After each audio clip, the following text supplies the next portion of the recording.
Liberalism provides equality of status and opportunity. Here we have you have an equal right to compete in the race of life. Whereas in socialism, you have an equality of condition. Here you compete and you can finish the race at the same place as others. Also, there were many groups who were never given those rights, and one of them were of African Americans through slavery. White people denied of them of those rights. Similarly, women were also in the same group. They did not have any freedom on the reproductions, and also other minorities like gay and lesbian people were not free to express themselves. So all movements have something in common, and here we have example of audience, and that might include women, Armenian people, black and or other racial minorities. Also, second, each movement claims mistreatment or oppression by some dominant group. Here from the oppression we means like press down or crushing, something like that. An example will be like black have been and still oppressed by white, similarly women by men, and Aboriginal people by colonial or post-colonial matters.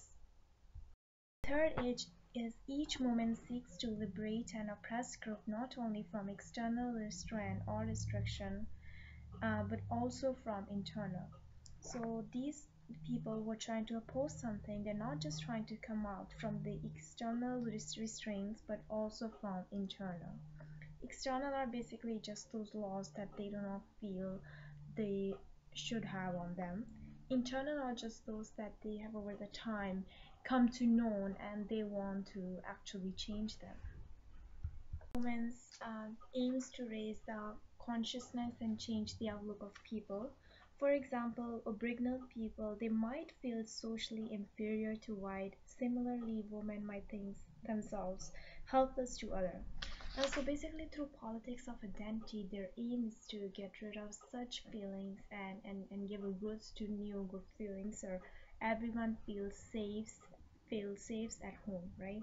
Movement tries to get rid of the oppressor as well, and each movement desires a public recognition so that their desire goes beyond the demand for tolerance or removal of restriction or discrimination against them. So overall, each movement has a specific audience, like we already told, it refers to some kind of group, and then there is the oppression by some dominant group. They try to get rid of not only external restraint but also internal. They try to change the outlook of people and they try to liberate the oppressor, and at the end they want some public recognition.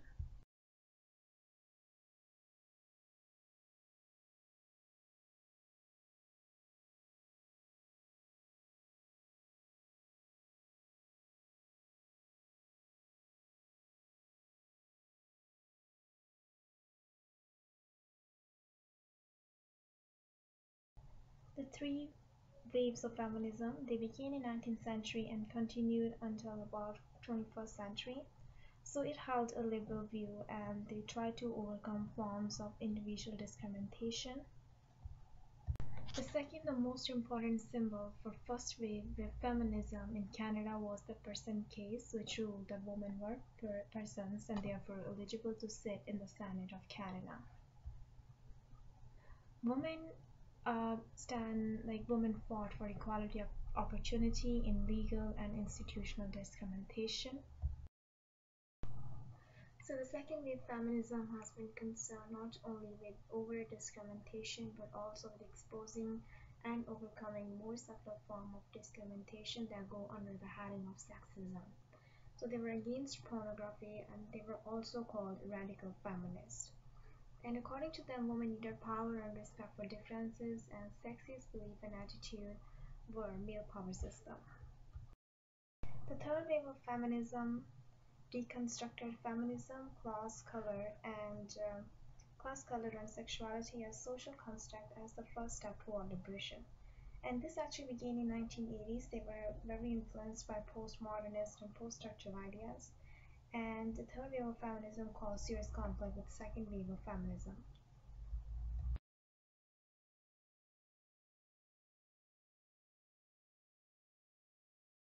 So, racial and ethnic minority rights in Canada have generally followed two alternative approaches to achieve equality of condition.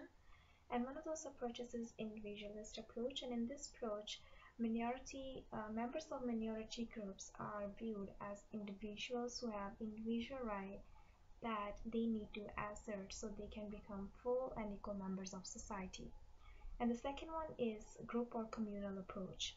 In this approach, the minority group are seen as a whole that has the group right to be obtained and protected by cultural